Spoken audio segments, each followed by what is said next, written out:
let's figure out what could work. Let's come up with some language. Like, maybe I'll just say, hey, how about now? Are we good to talk? You're saying communicate to communicate.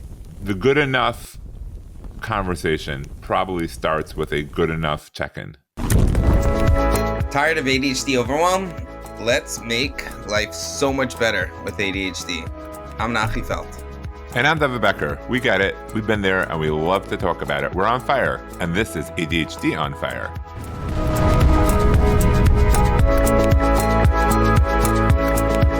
Hey, Dovid. Welcome back. What's up? Great. I've been getting some really great feedback. People loving the show, so I'm really excited about that. How about you? Glad to hear. We said on the first episode that we're going to try for 7. Are we at 7 yet? No. Well, we recorded 7, but we didn't publish 7. I think we're up. I think so. I suck at math, so I don't even know. This might be number 7. Oh, wow. Look at us. We can make that celebration. I don't think 7's cool. I think 8 is cool because everyone does 7. True. So we'll have to wait for one more. I'm excited. Hopefully it'll keep going. So we have some really great stuff. Last time we said we were going to talk about communication, which is so important, especially with ADHD. But I think it's important for everyone, even the non-ADHD folk. Communication in relationships, right? Oh, yeah. I would say it's in everything because in business is built on relationships too. Like everything is really a relationship when it comes down to it. Even computer programming, it's not a relationship, but if you're not good at communicating with your computer or your program, it ain't going to work. Like look at ChatGPT. It's all about the prompts. If you don't prompt right, you're not going to get what you want. I appreciate your communication on this matter. This is great. Thanks. You're modeling excellent communication skills. Yeah, I'm modeling clarity, which is the key to communication. The cycle of ambiguous communication. That's probably what you're about to say. My guess.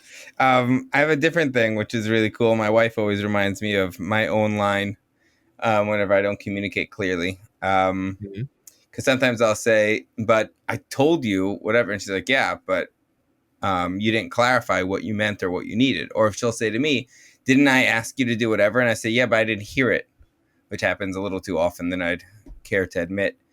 But the idea here is this quote that she keeps using against me is that communication is defined when the other side can understand your point. This is your quote that she uses against you? Yeah, it's terrible. I don't understand your point.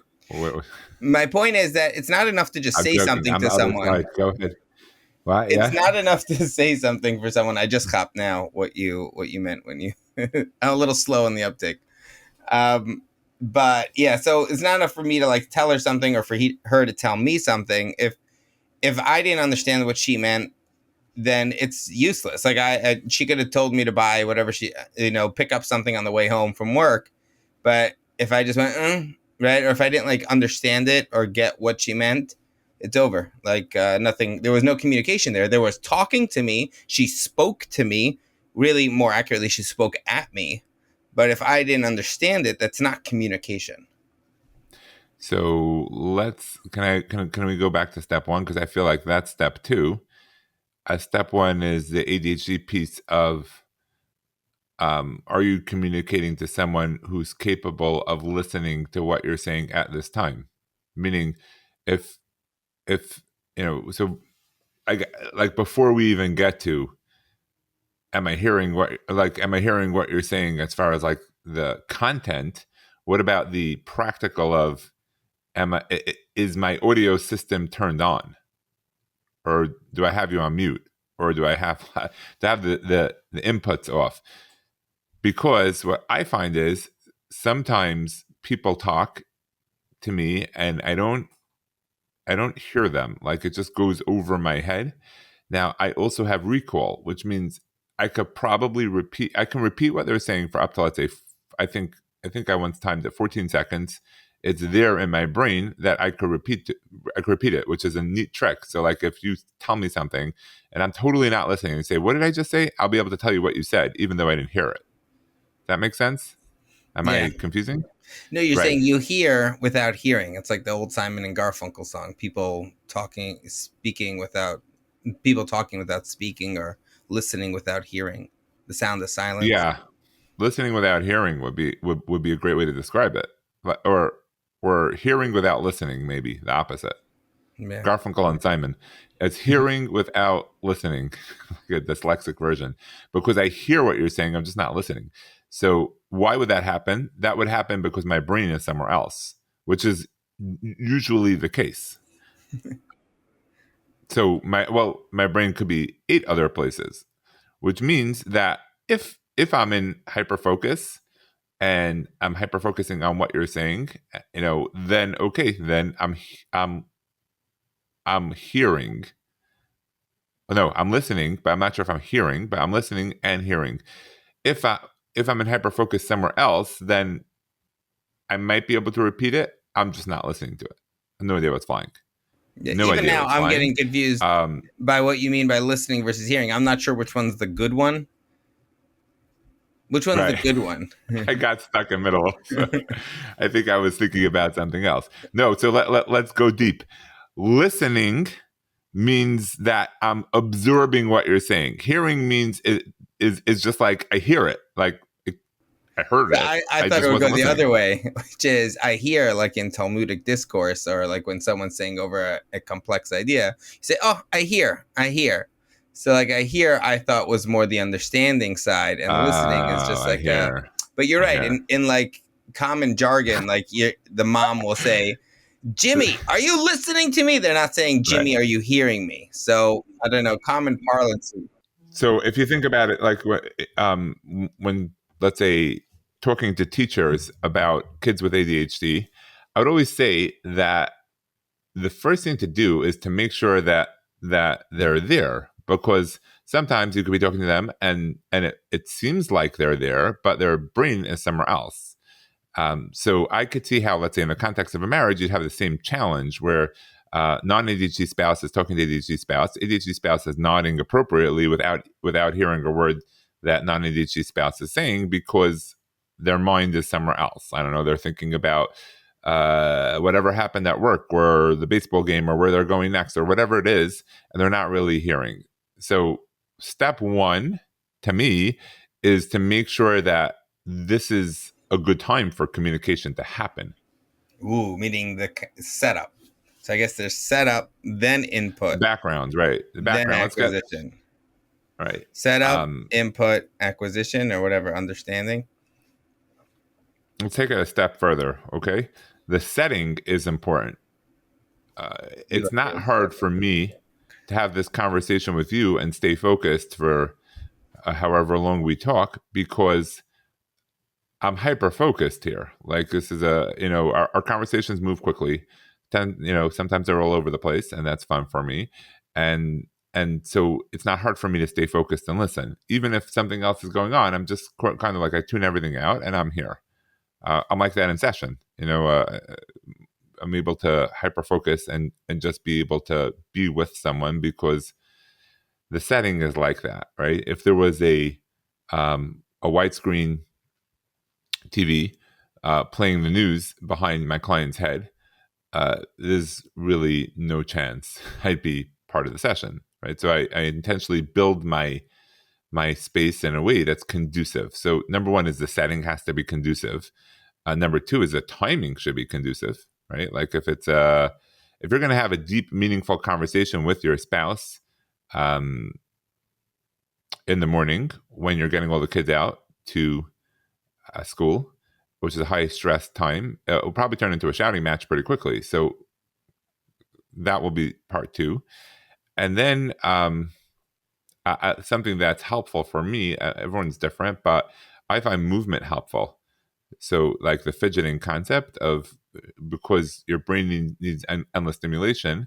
So that's why, kind of we're attracted to the most shiny object in the room. So I find that if I'm fidgeting or if I'm walking or something like that, if I have movement while I'm talking, it's easier for me to focus. Like if I'm on a walk, I can focus much better than stationary. My wife used to complain because she didn't understand. Like we would sit down for dinner and I would eat, and then like we would continue the conversation. I would start like wandering around the kitchen.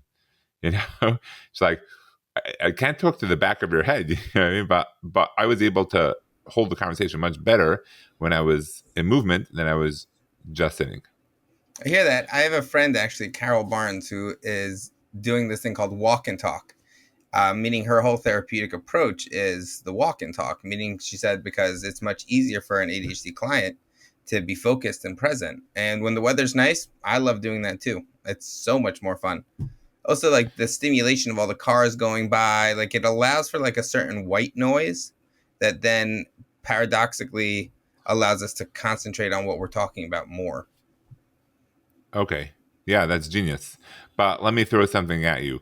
This is a hard one. So all this is good. Like, so what we got to so far before we start with the actual communication, the content is the setup, right? Getting the setup right makes it more likely that you'll have an effective communication. And you clarified, you clarified that setup is setting plus timing. Setting, timing, and then there's a bonus of movement. Of movement, right? Which is, of course, TMS, STM, SMT. What are you going to call it? I don't know. We'll have to come up with something cool. Okay. But then I'll tell you what. This is my challenge for you, Nachi. The non-ADHD spouse is going to say as follows.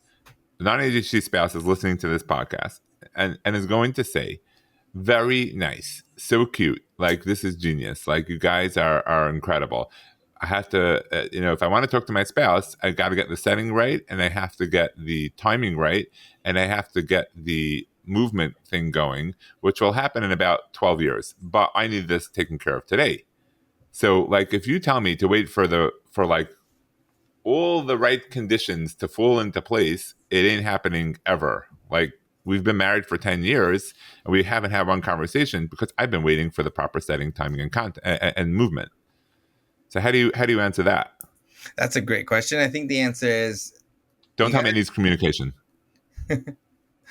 Because then we're in a bind. Because how do you do step two before you got step one? You got to do the best you can with what you have. The all or something versus all or nothing. The old all or something. The old all or something. Yeah. Go ahead.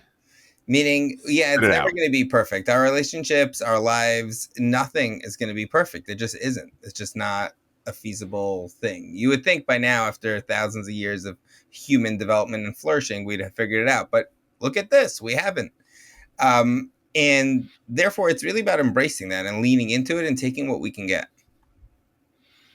I'm not saying compromise and let the ADHD spouse kind of get away with it, right? We both know from previous episodes, right, that like it's very important to maintain the step up, step down, right? The dance of ADHD relationships. Ooh, I forgot that. Right? Yeah. Where the person with ADHD has to learn to step up and either self-stimulate or try to push themselves to maintain a conversation, even if they're not having the perfect setting, timing, and movement. And the spouse without ADHD is allowed to, or should try to encourage themselves to step down, where they're not trying to make it perfect, where it's like, I'm just going to deal with it the way it is, and I'm not going to put in extra effort to make it that much more perfect. Okay. It's cool. The good enough conversation, like the good enough model. Is saying, right, the good enough conversation. I like that. He's saying like, okay, if it's been 10 years, like we need a new plan. Don't wait another 10 years. Do the best with what you have. Try get the setting as good as possible, get the timing as good as possible, and try to get some movement if possible, and then go. We now proceed to step 2. Good enough communication. I like that. That could be the title of this episode. Is, good enough communication. Title, good enough communication. The good enough right. Okay. So now I'm ready. Thank you for allowing me that detour. And now we got the basics. So wait, no. Sorry. Before I'm ready, just a couple more quick pieces. One is I find helpful to check in and don't assume that you got the setting, the whatever, right? And just say like, hey, are you able to focus now? Is now a good time for this conversation? Yes. Because otherwise you might be leading with your assumption that, all the stars are aligning for you, but they're not for the spouse. Yeah. Okay. Go ahead. And I love the checking in because that itself is stimulating and generates engagement. So we're ready for step two. Step two, I think, is something that I saw Sharon Celine wrote or presented. I forgot the acronym because I only remember my acronyms. You know, I'm like that. But she had something really cool about like, why am I talking? Yeah, where she would say, why am I talking? So the idea is that she would, I think it was for parents to ask a kid, like, why am I talking? And this way the kid could like understand, oh, this is the point. So that goes to what we were saying before, which is there like something about the acquisition. Communication is defined by whether or not the other side gets our point. Okay. So it's checking in to make sure Not only is the setting and the setup and the time, like all that, like working here, our but goals are aligned for the conversation. or that you heard what I said, or that you understand what my point. Like, what am I trying to get out of this? Meaning, not just like, what did I say? Remember the recall thing that you said? Because then we could spit it back. But it's like, why am I asking you? Now, honestly, I don't know if I would say, why am I talking to my spouse? It Yeah, feels a I little don't know. insulting. I Yeah. feel a little degraded. Like even the what did I just say? I feel like, oh, because I'm ADHD, you're asking me that because like it feels like demeaning. Yeah. Like we're a child and no one wants to feel like a child. We're probably going to cover that in another one of our episodes on relationships. But like none of us like feel like we too often slip into being the other child in the relationship, that this is not something we're going to advocate is, well, treat your spouse or partner like a child, right? That's just not something that's going to be helpful for anyone. Well, especially with the rejection sensitivity that comes along with ADHD, so that makes it even more challenging because it's like you're very sensitive. So if someone asks you, so what did I just say? You feel like you're back in elementary school, and now it's not the parent-child dynamic; it's the teacher-student dynamic. So how do we do that? How do we do the check for knowledge or check for understanding? We have to communicate about it. We definitely do. I'm like thinking, what does my wife do that works? Because she's usually pretty good at this stuff. I'm trying to Well, think. I think if you use more open-ended language, like Nachi, just checking, is now a good time. Like is it now a good time for us? Like, can you focus now? Like, are you in?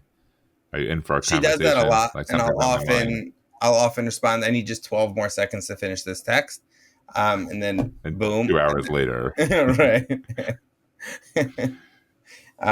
But I'm trying to think. How did she make sure that I that she communicated effectively and that I did get her point?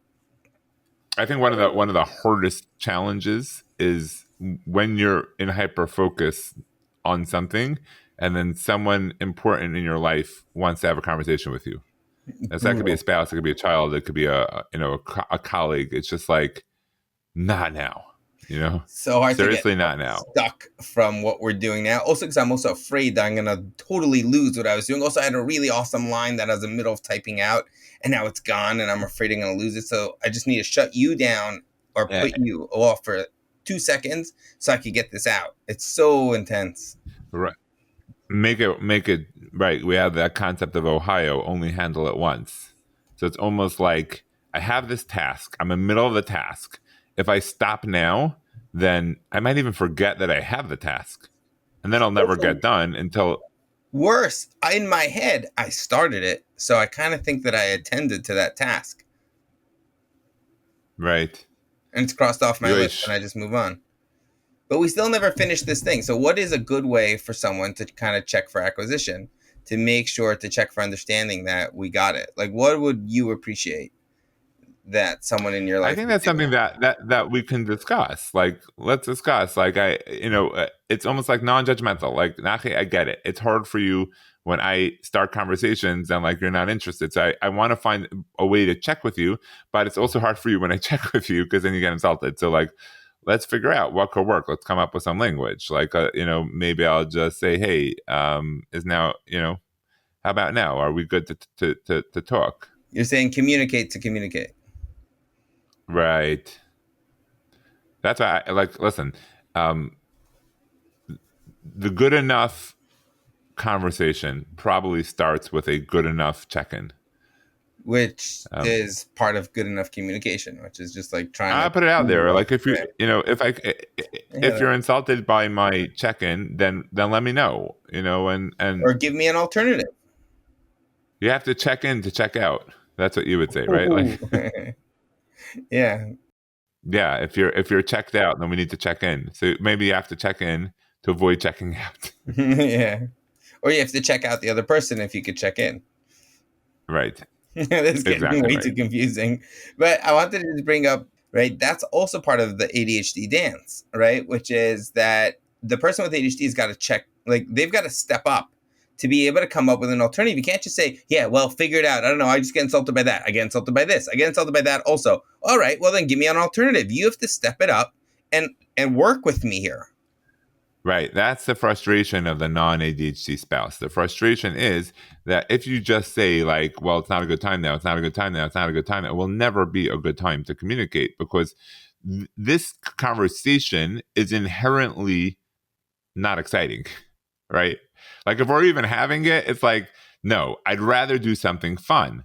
But if you spend your whole life saying I'd rather do something fun, or always choosing the more interesting thing instead of the hard communication, then you'll never have the hard communications, and they'll just get harder. And then you'll have no fun. You'll And no just be miserable. communication. You'll have no one to communicate with because no one will care or Right. want to And you'll just communicate. be miserable. So you're right. The ADHD spouse has to step up and make this happen.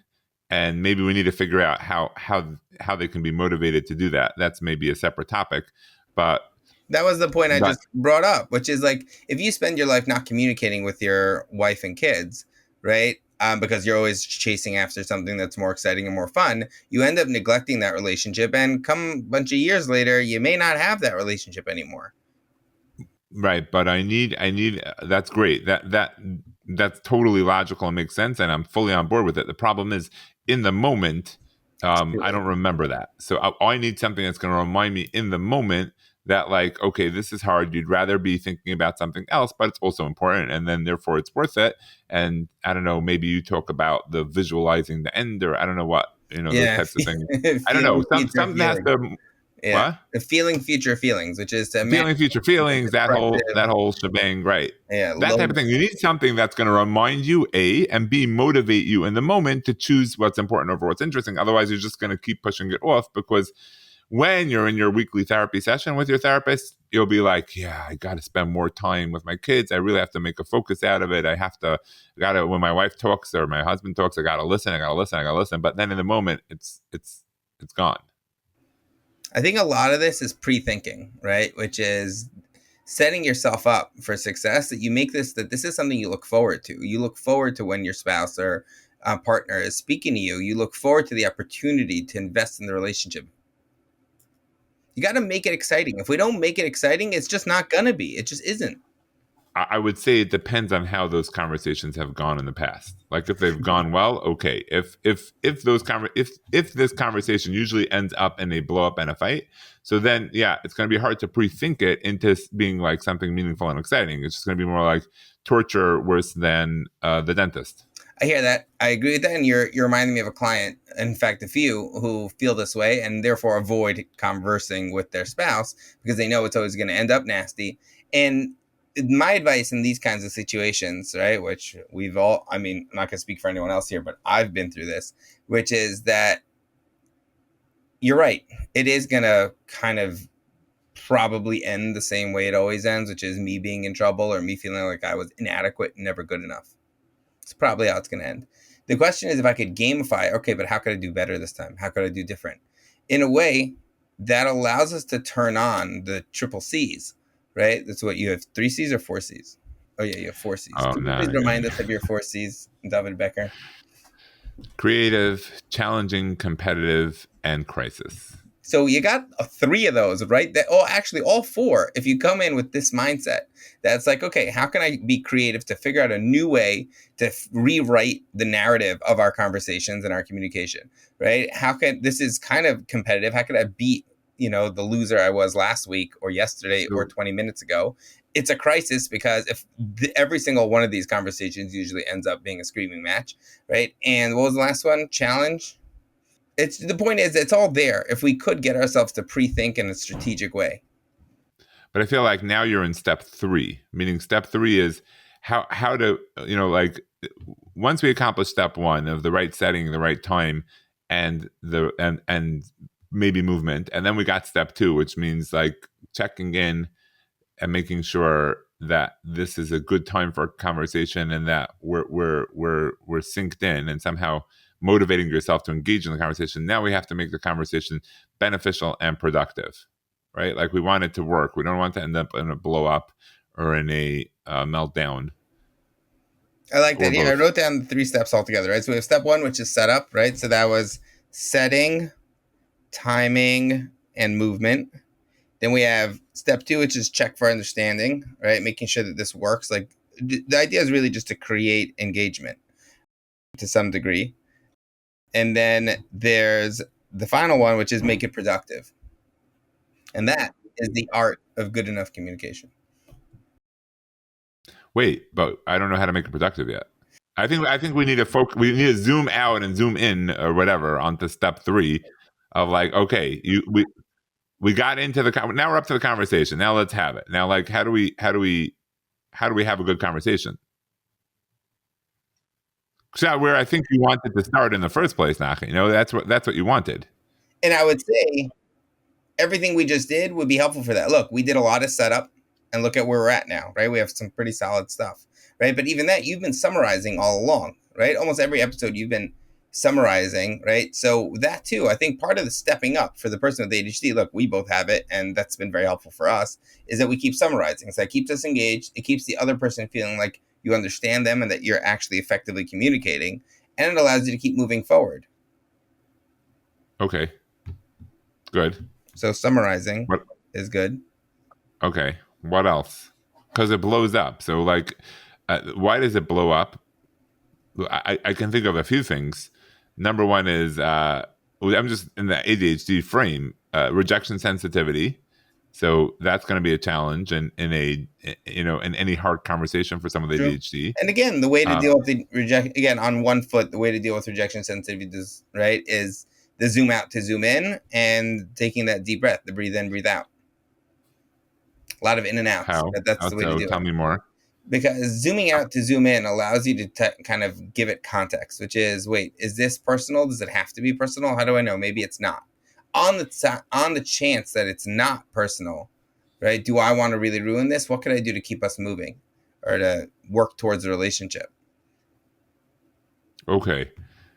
And then at the same time, we have to kind of also be taking a deep breath to, like the 2 ways of emotionally regulating, right, is either top down or bottom up, right? So tops down is when you use your head, right, to kind of calm your body. So that would be the zoom out to zoom in. And bottoms up, right, using your body to calm your brain is that deep breath, that 3 seconds in, 6 seconds out.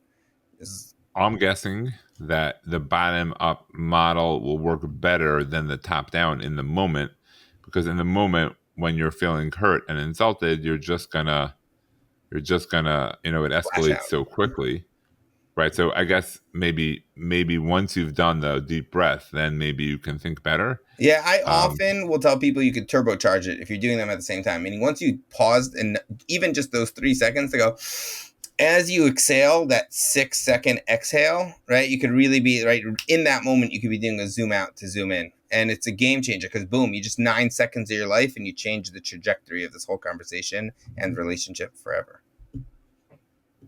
or until the next fight, which is 4 minutes later, 10 minutes later, right? Okay. Then also, I think another challenge is the impulsive piece, where you're likely to say stupid, hurtful, insulting things without thinking because you're not thinking. Or even if you are thinking, right, and you're feeling so rageful and hurt and angry that you do think and mean everything you're saying in that moment. And so it's very true and it's very authentic in that moment. But then when you calm down and zoomed out and you're like, well, I actually value this person and kind of want to live with them, and it's going to be really expensive if we get divorced and I have to pay for 2 different households. So really, actually, again, that's also very authentic. When you've calmed down and now you see it clearly, that's also authentically you. And so recognizing that we have these different parts of us, and it's just it's, I think, important to recognize that they're both true and that each one has its own validity, and be able to validate both sides of ourselves. That like, yeah, it does. I do feel hurt, and that happens. I do get hurt. I feel hurt, probably a lot more than most people, a lot more deeply than other people. So where did we get to so far? Once we got past step 1 and step 2, and we're in the conversation in itself, ADHD things to look out for is the rejection sensitivity piece that makes conversations go awry, and try to deal with that, cope with that by using some breathing and some zooming out. And then once you get past that, the next piece of, what was the next piece? Well, I always think that in these situations, anytime we're doing anything that's hard for us, I'm a huge fan of self-celebration, which is like just cheering ourselves on throughout the way. Even the fact that you took the 3 seconds to take that, that deep breath, but then they said something really horrible to you, so you didn't do the exhale long enough and you just lashed out something else. Still, give yourself credit. Look, you paused for 3 seconds, and you then even pushed yourself to make that right choice, to exercise your free will, to do something mature and responsible. Like, yeah, because listen, they're not gonna, like, no one else is gonna congratulate you for like those little tiny steps that only we know how hard they are to do. Right. So be your own cheerleader. Yeah, because we're gonna fail. We're gonna stumble and fall again and again and again. And it's really about kind of being our own cheerleader and pushing ourselves forward, encouraging and energizing ourselves with the successes. Being able to self-celebrate really allows us to kind of build on a reservoir of successes. If you think about RSD, right? Just from, if we zoom out a drop. So there's like a dispute on how to look at this. Dodson feels that it's genetic, it's just biological, mostly biological. And Barkley argues back, no, this is actually more of like this makes sense from an environmental, emotional thing, that you grew up with a lifetime of tiny T's and people constantly yelling at you that you're inadequate and never good enough. Then this is how you see the world. And obviously the truth is somewhere in between them, right? Where it's nature and nurture. So in a way, we have to kind of give ourselves that space that we've always been beaten down by not fitting in, by a world that we don't fit into. And allowing ourselves that space to recognize that we're going to have a lot of times where our square doesn't fit into that hole. And when that happens and our edges get bumped and hurt and kind of throb a little bit, to kind of, cheer ourselves on that, hey, it's not easy being a square in a round world. It's just not. And that, wow, give ourselves credit for trying to push and trying to make this work each time in, day out, is really like so tough for us, because it's not even a day. It's minutes, if not seconds. Within 1 minute, we could have a multitude of emotions that just happen from 2 different ends of the spectrum. And so allowing ourselves to kind of have some space and really kind of be there for ourselves. No one else is going to get it.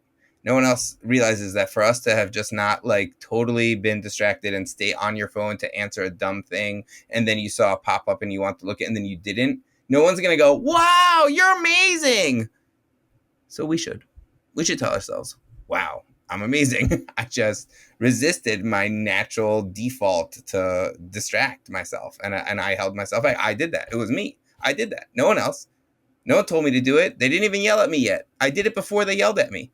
And give ourselves a little credit. I don't know, a little flex, flex a little bit. Feels I awesome. used to have a button in my office that you can buy them on Amazon. I should buy a new one. It was a self-affirmation button. You press the button and it said, "You are awesome." Ring, so it's kind of stock up with buttons and take them wherever you go. And okay, what about when the conversation does blow up or starts to blow up? Now what? Like, what if we got past the point where the deep breath, zoom out to zoom in is going to work? Like, it's just going off the rails. What could you do in those moments?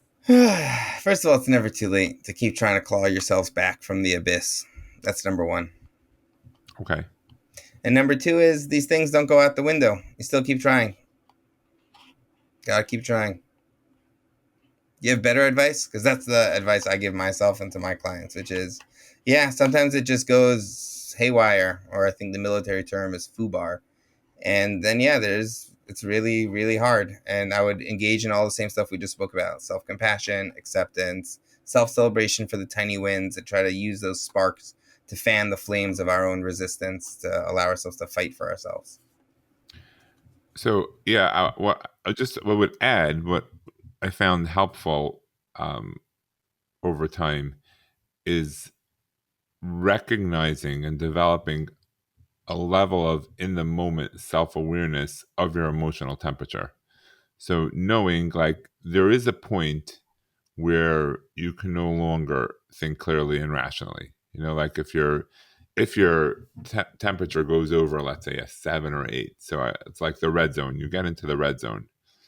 If either spouse is in the red zone, it's highly unlikely that the conversation is going to be productive at that point.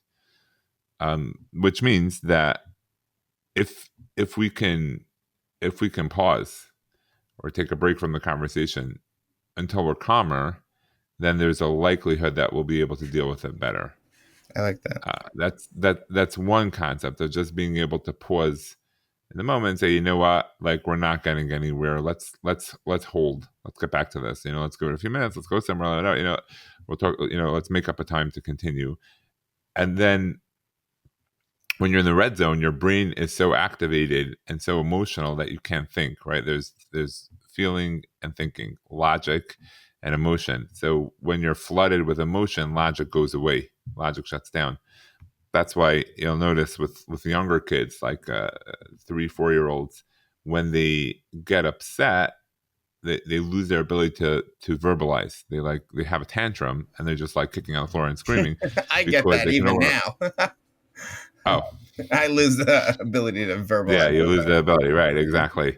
So Nachi, when you're kicking and screaming on the floor, that's because emotion flooded you. So sometimes when you have, and this has to be pre-winning, really. Like we talk about pre-winning.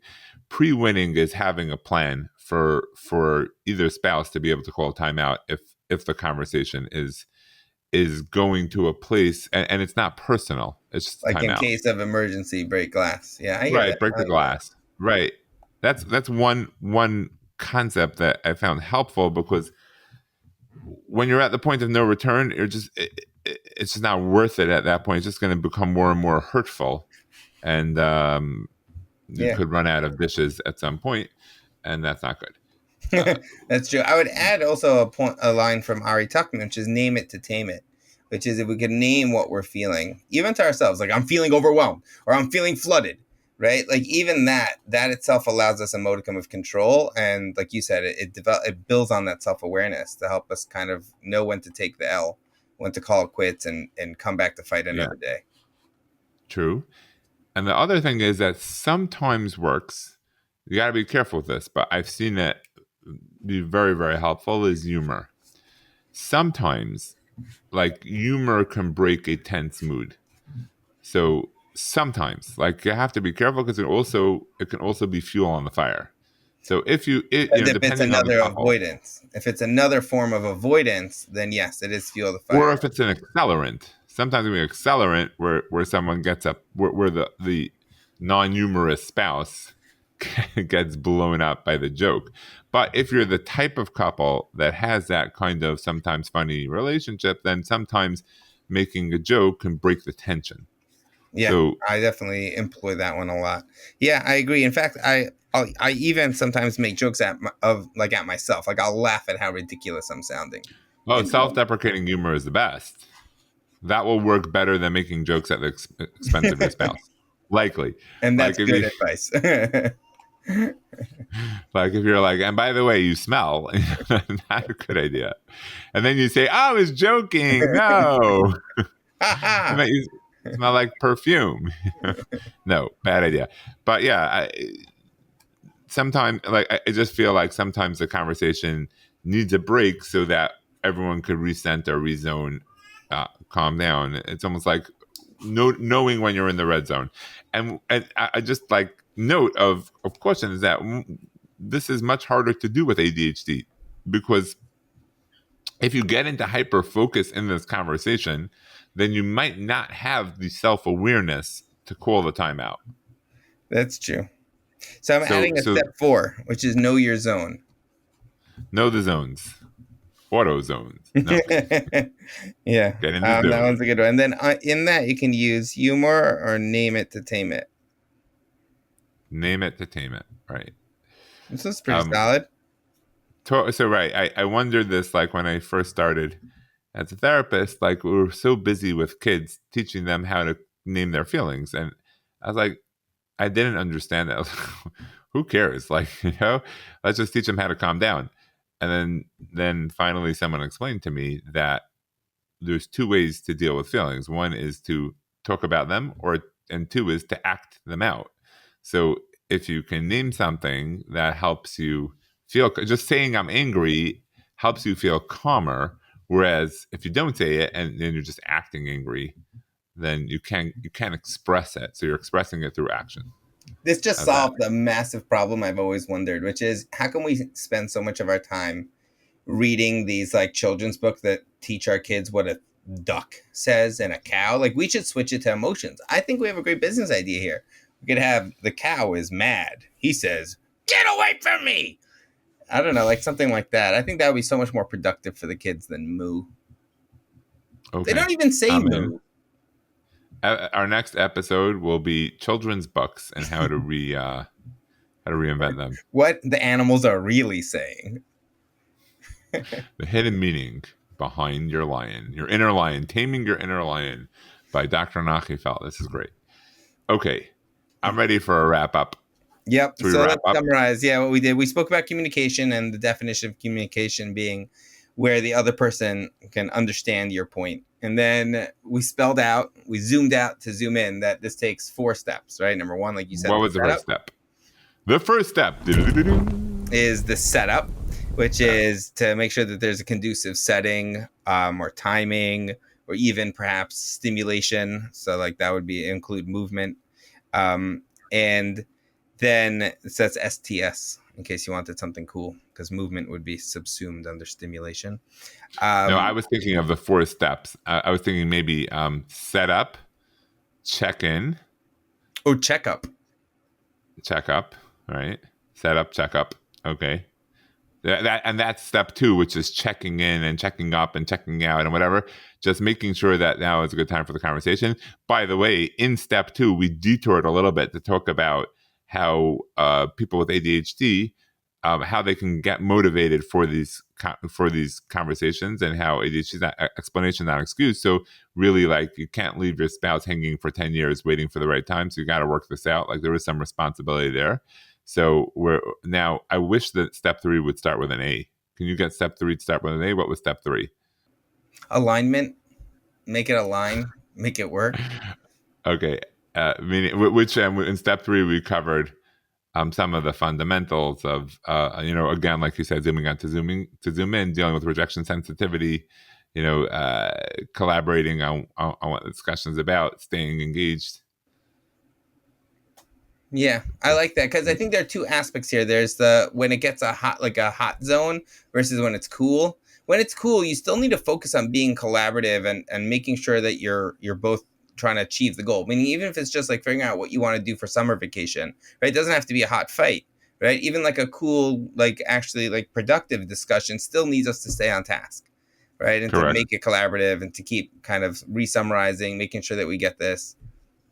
I'm getting excited because step 4 is about managing the emotions of the moment, right? So we have, you ready for this? Yeah. We have setup, checkup, alignment, and managing the emotions, which gets us scam. How to scam your way to great communications with Nachi Felt. That's great. The whole thing is a scam. This whole episode was a scam. Thank you for listening. But maybe it will be helpful. Yeah. It's really, the truth is, it's the ADHD way, because the regular stuff doesn't work. So we kind of have to scam it, and that's okay. It's the good enough communication model, the scam model for good enough communication. How's that? How to scam your way through every conversation. That's right. Conversation. Yeah. See, and if you tell someone, like, listen, the whole thing's a scam, I'll teach you how to do it, then their brain is engaged, because scam is much better than a boring podcast on communication. Yeah. So if you made it all the way till the end, you've been scammed. Thank you for listening. Have a great day.